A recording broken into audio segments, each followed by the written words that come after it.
Assalamualaikum warahmatullahi wabarakatuh.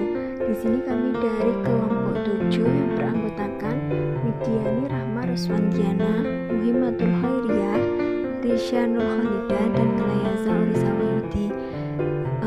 Di sini kami akan membahas tentang tema Ibnu Tufail tentang akal dan wahyu. Berikut penjelasan materi dari kami. Pengertian akal dan wahyu. Kata akal berasal dari bahasa Arab yaitu al-akal yang artinya paham, mengerti, dan berpikir. Kata akal identik dengan kecerdasan praktis yang dalam istilah psikologi disebut kecakapan memecahkan masalah. Jelas nampak sekali hanya manusia yang diberikan akal oleh Allah Subhanahu wa Ta'ala. Itulah kenapa hanya manusia yang mampu berpikir. Namun sangat disayangkan sekali hanya sedikit manusia yang benar-benar memanfaatkan akalnya selama hidup.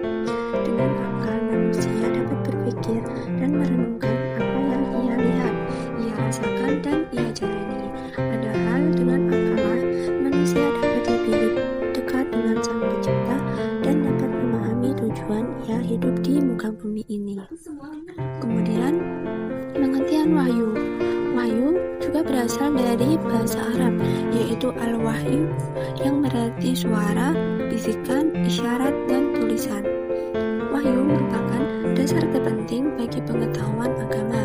Wahyu adalah kebenaran yang langsung disampaikan Tuhan kepada salah seorang hamba-Nya yang berupa pesan-pesan untuk manusia bagaimana untuk hidup dan menjalani kehidupan ini.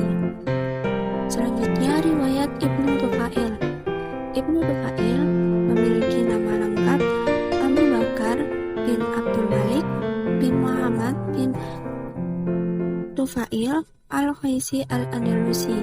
Beliau lahir di Andalusia pada tahun 1105 Masehi dan wafat pada tahun 1185. Beliau hidup di masa kekuasaan Almohad di Granada dengan khalifah saat itu adalah Abdul Mukmin.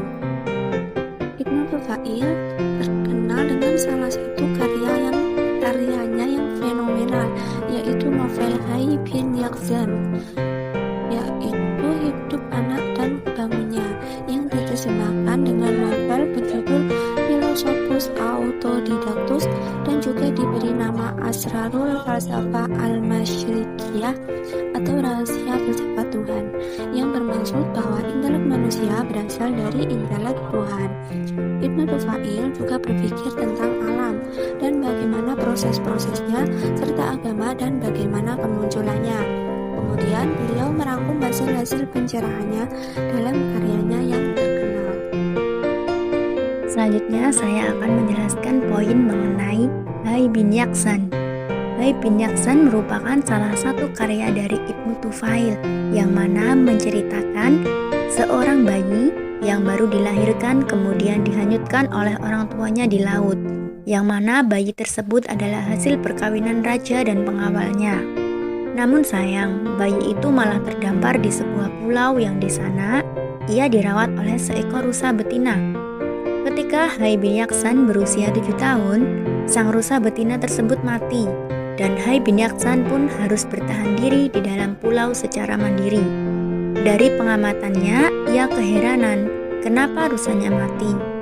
Kemudian ia mulai membedahnya dan ia menemukan segumpal darah, yaitu jantung.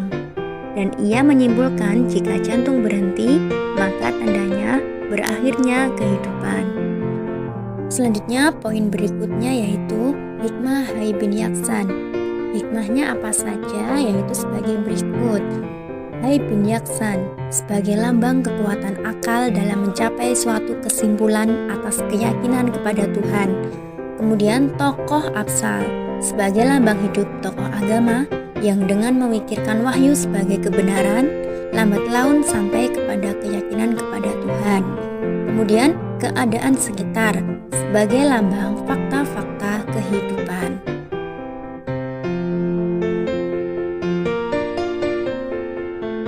Kesimpulan dari pemaparan materi di atas adalah dengan akal kita dapat mengenali apapun yang ada di dalam semesta ini dan kalian akan sangat